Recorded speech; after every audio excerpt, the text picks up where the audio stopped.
All right. Welcome back to the Culture Coach podcast. I'm so excited for my guest today, Carson Wagner. Carson, welcome to the show.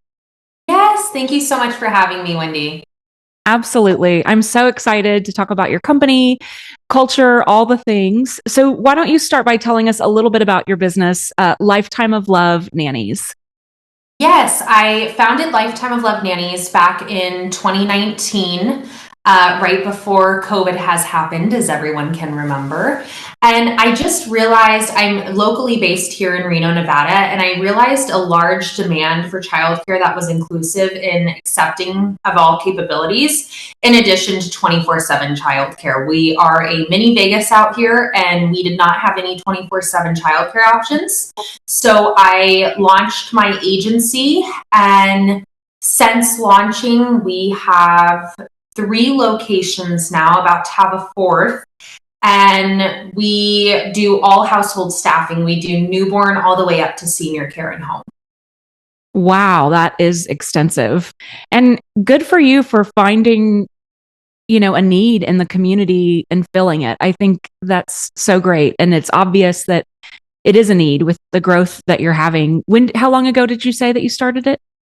Yes, in 2019. So we're about to hit our 6 years, September 1st. Wow, congratulations. Thank That's you. amazing. Thank you. It was a big win for me mentally, hitting that 5-year mark, because so many businesses want to make it to that 5-year mark. Once we hit that, I was like, wait a minute, we're doing well. And this is going to continue. I don't have to go to sleep every night in a panic. Yeah. And it just kind of reformed my brain in the way I thought, in a scarcity mindset versus abundance. And now I'm just abundance mindset and opening new locations and doing all of the things. So I love it. Journey. Awesome. Well, I want to talk about the people that you employ and the culture that you have inside that organization. How many employees do you have? Yes, I believe we have around 87 right now. I never know the exact number because we are hiring constantly. But it's right around 87. I'd say 90. We'll say 90. And is it full-time staff employed by you? Are they contractors, or how does that work? Yeah. So everybody's a W-2 employee. All of our nannies and caregivers are W-2'd. And then we have a lot of individuals that work part-time. But I would say a good majority are full-time. Awesome. And I bet how is your hiring process? Yeah, so we have a recruitment team. Abby is our lead recruiter, and she does all of the interviews up to onboarding. We do a 10-tier screening process, including background checks, driving records, CPR, SIDS, online training videos. The list goes on, and just ensuring their references are up to date, that they have, the exact experience we're looking for in the childcare field. And then once they're onboarded, it typically takes us, I'd say, a week and a half from when we first meet them to actually having them start their first shift. So it's a pretty quick process. We try to really streamline it to the best of our abilities. That's great. It sounds fast, but it also sounds thorough. I mean, it sounds like you've got all the checks and balances in place to make sure that you're getting the right types of employees. That's great. When I think about a nanny service, or, when you're caretaking for even elderly or children, it's such a sense of personal hire, probably, for the people that are using your team. So it's great that you do all of those checks. I'm curious about, it sounds like, especially opening new locations, you've got employees in different locations.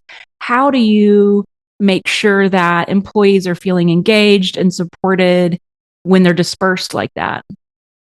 Yeah, I think there's a few different ways that we make them feel engaged and supported. For example, in our industry, household staffing specifically, it is very, and it's an industry norm, and it shouldn't be that they are 1099. A household employee legally needs to be just that, an employee. And so that is one of the ways we show our appreciation first and foremost is by employing them. We actually just started offering full healthcare, medical, dental, vision to all of our employees on the first of this month, actually. Yeah, it was the first of this month, May. We started offering full benefits. And so we went from Reno.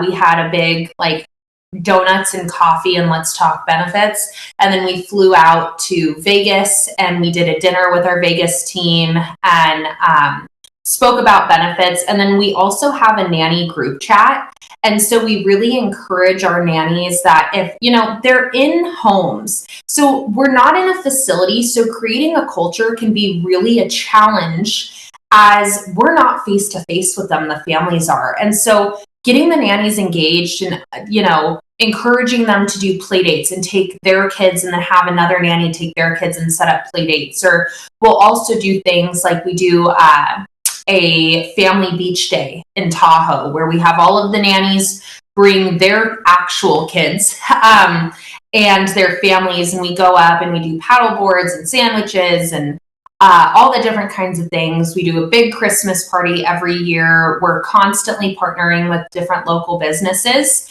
We had a yoga event where we partnered with a yoga studio, and the yoga studio opened it up to our whole team. And so we just all went and did yoga together. So we'll do lots of random little things. We'll talk about it here in the office. We'll be like, oh, this looks fun. This just opened. Then we'll be like, all the nannies should go and do this. So we're constantly trying to think of different ways to get everyone out and about and just create community between those like-minded individuals. And we've really, really enjoyed doing that. And then another thing we'll do is if a nanny is in the family's home, we will go on DoorDash and we'll just pick 5 people and we'll give them a call and say, hey, what do you want from Starbucks? And what does if you have a stay-at-home working parent, what does that parent want from Starbucks? So we'll get them Starbucks or coffee or lunch, or we are just constantly trying to do little things like that to show our appreciation. That's so great. And so even just from the way that they're employed, your employees, the benefits, different engagement opportunities, I think that's great. One thing that some of the work that I do with companies is I believe that in order to engage employees, it's important that they understand the work that they do and how it ties to the mission or vision of the organization. And so I usually work with companies to make sure that their mission, their vision, their core values, that they're not just on the wall, but they're lived and breathed throughout the organization. Do you have a mission, a vision, core values? Yeah, today? Definitely. Our core values are achieve balance, leadership, quality relationships, and then making an impact. And achieving balance, I think that's a really big one to me personally, because work-life balance, I did not realize how important that was until I had it. And I was like, whoa, I've been running off fumes for the last 3 years. I need work-life balance. And so we approve 95% of all time off requests. If a nanny wants to take the weekend off, and if they do not have something on their schedule, we want them to go ahead and be able to take that time off. So I genuinely can't imagine the last time we did not approve a time off request. We just think it's really important that if they feel they need the time off, that we support them in that. And then just being able to give their 100% when they're here. That's really what we care about,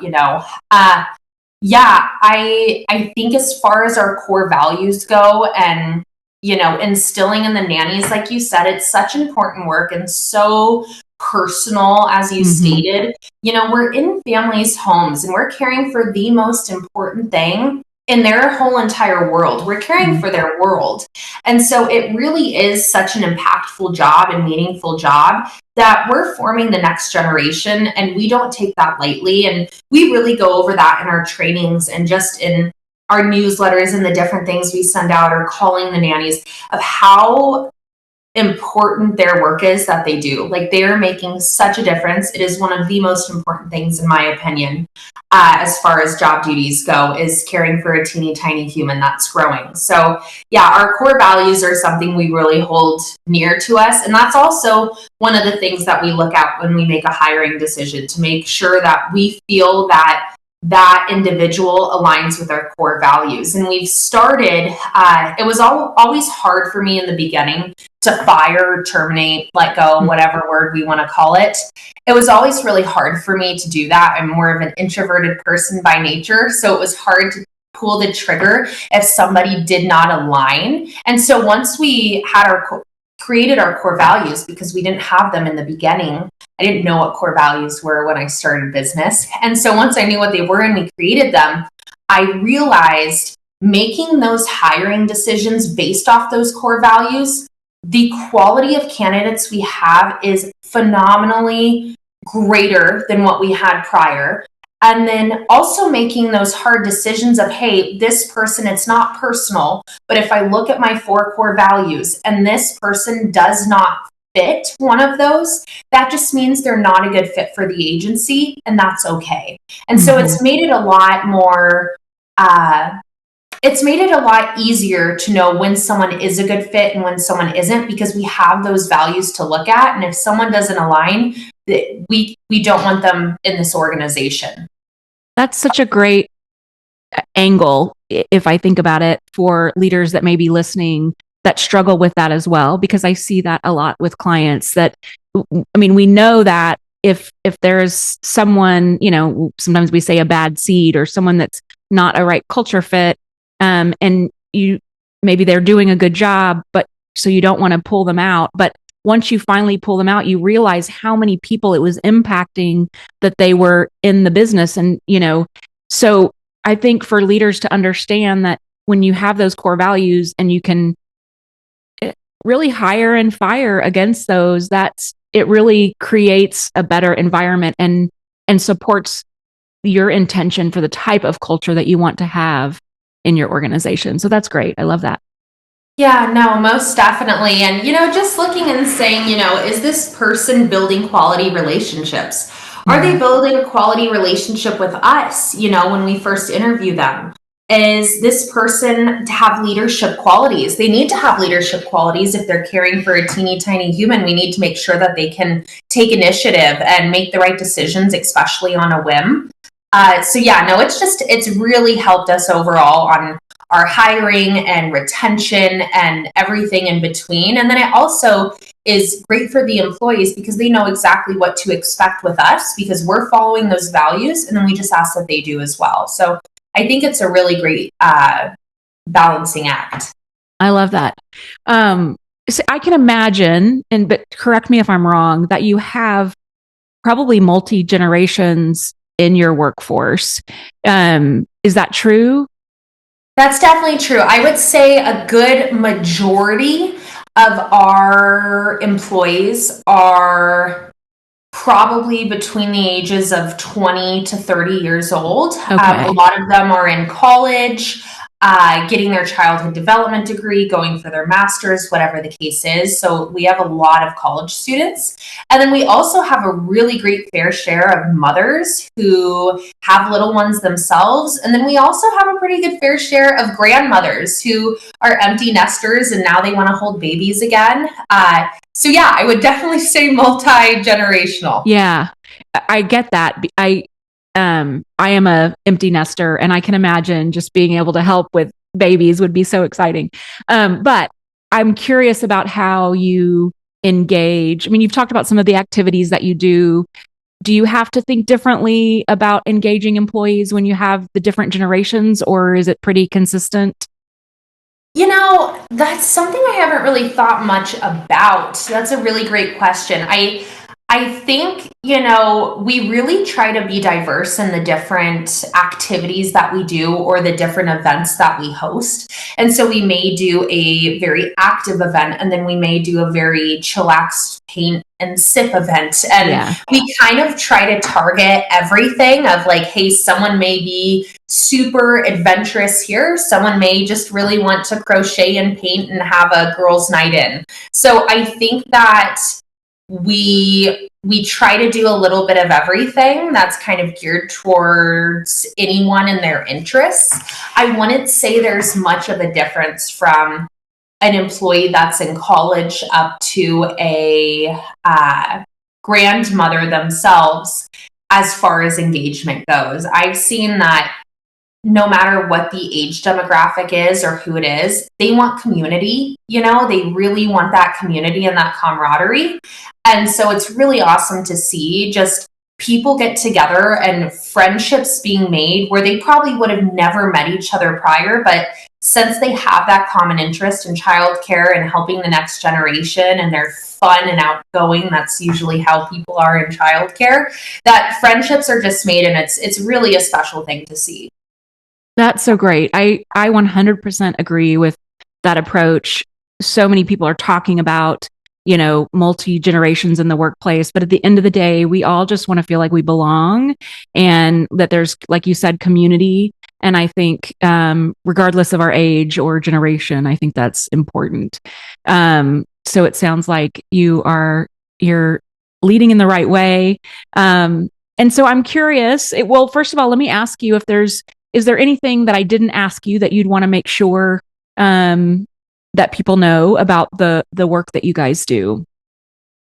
Yeah, about the work that we do in terms of the agency. I mean, we've just really diversified from corporate event care to newborn to this, that, and the other. But I think at the end of the day, I've noticed that it is impossible to diversify or grow if you do not have a solid team. And we haven't spoken much about my internal team and my internal operations. And my internal team, I talk to a lot of business owners that will be a one-man show, and they're really, really, really nervous and anxious to hire someone because they don't feel that someone is going to care as much as they do. But I am here to tell you, there are people that will care as much as you do if they have the core values and they have the mission and the purpose and they feel that sense of belonging, as you had mentioned.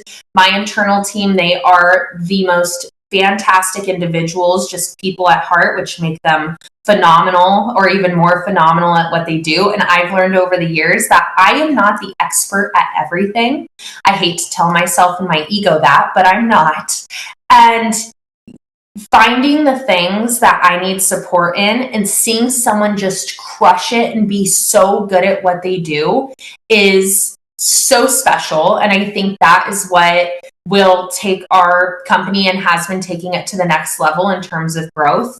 And so I just want to put that out there since we are talking about culture, because hiring that internal team and getting those additional people to support has just helped my business grow significantly. And I just remember in the beginning, it really was scary to be like, ooh, here's my baby is my business, and giving this piece away and hoping someone cradles it and takes care of it as much as I cradle and take care of it. That is nerve-wracking, to say the least. But we've definitely gone through our fair share of hiring in the internal aspect and administrative roles. And we just now have a really solid killer team. And taking that risk and taking that leap has been the best leap I could have taken in my hiring decisions. Amazing. How many people are on your internal team? Yes, we have 5 internal employees. Cool. And do you do anything different with them, or do they just participate in the nanny activities? I mean, from a culture perspective, engagement, do you do something different internally?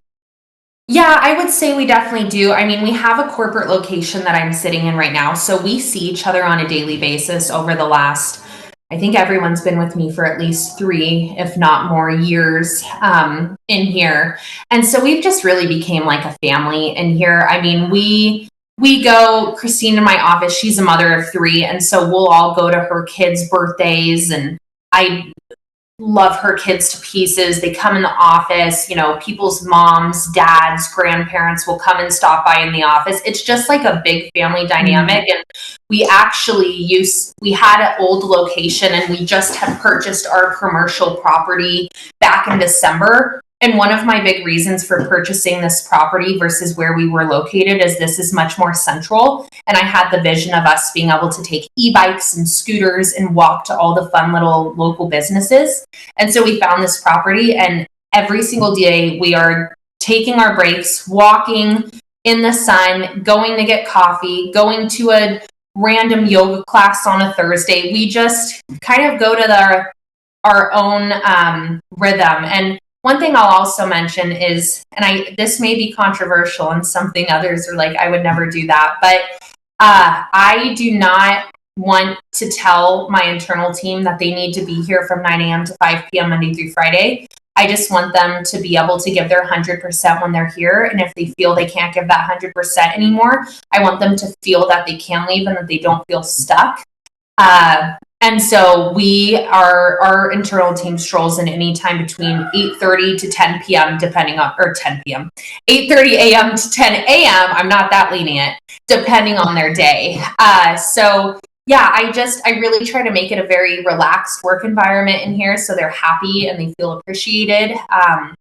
And unfortunately, we can't do that for nannies because families need them on time every time. But since I do have the leeway to do that here, I really think it's important for them to be able to feel like they have some sense of freedom.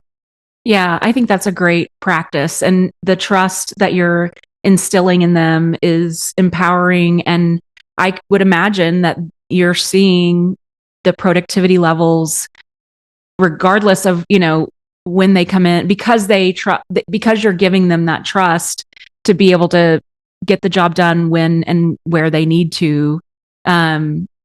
Do you see the productivity where it should be? Most definitely. Yes, most definitely. I think too, we'll set goals in here. We have a pro forma that we go by, and everybody has a specific number that we're wanting to hit. And as long as that number's hit, and I don't care how they got there from A, as long as they get to Z, do whatever you need to do that makes your brain work the best. Create your own systems. I'm really big on them being able to create their own systems as long as the outcome is what we're hoping for.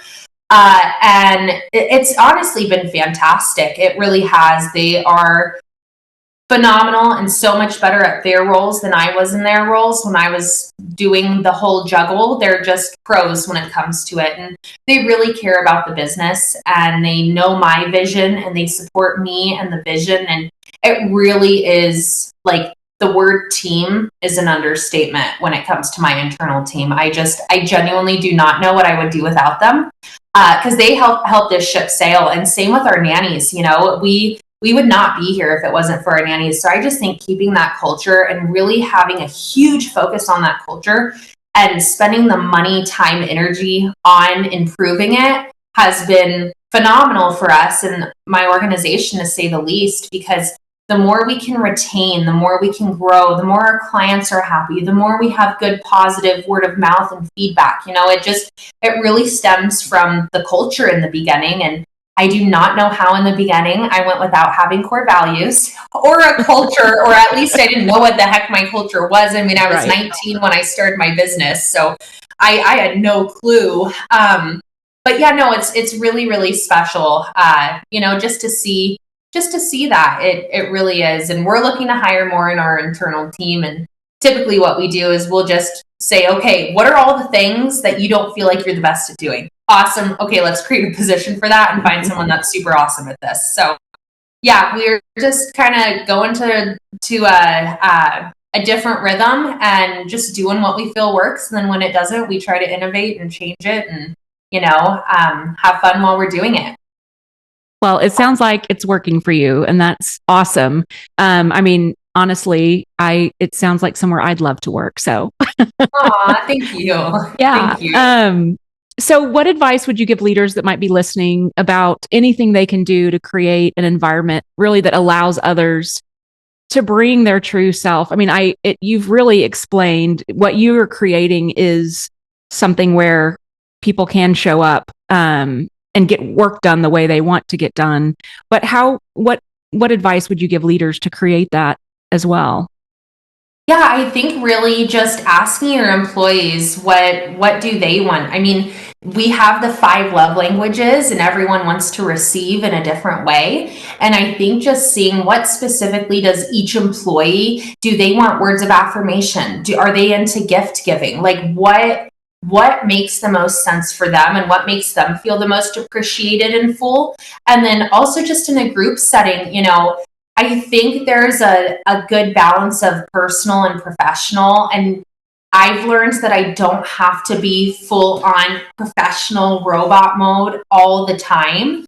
And I think just coming and being authentic and human and relatable and someone that your employees can trust and they feel safe when they come to you with questions and problems and suggestions. I mean, I view my job as I am the problem solver. You tell me what the issue is in the business, and it's my job to fix it. And I want to know those issues so I can make your job easier. My job is to make my employees' job easier and create the systems to do so. So I just think having that mindset, for me at least, I can't speak to anyone else, but having that mindset of my job is to create an easier and better and more awesome environment for you where you can thrive. That's really helped not take things too personal and just be like, hey, this is awesome. They brought it to me. They trust me. They know that I am capable of getting this done, and therefore I'm going to get this done. And in return, have them even happier than they were before. Love it. Love it. Love it. Love it. You're a great example of how to lead, Carson. Well, I am so grateful that you joined us today. How can, if people want to work with your nannies or find you, where do they find it all? Yeah, absolutely. You can go to lifetimeoflovenannies.com. You can also connect with me on LinkedIn. I'll be sure to share all of those links with you, Wendy. Yes. And we're also doing licensing agreements for our different locations. And so if anybody is interested in having a Lifetime of Love Nannies in their area, definitely reach out to me as well. Fantastic. All right. Thank you so much, Carson. This has been awesome. I really appreciate you. Great. Thanks, Wendy.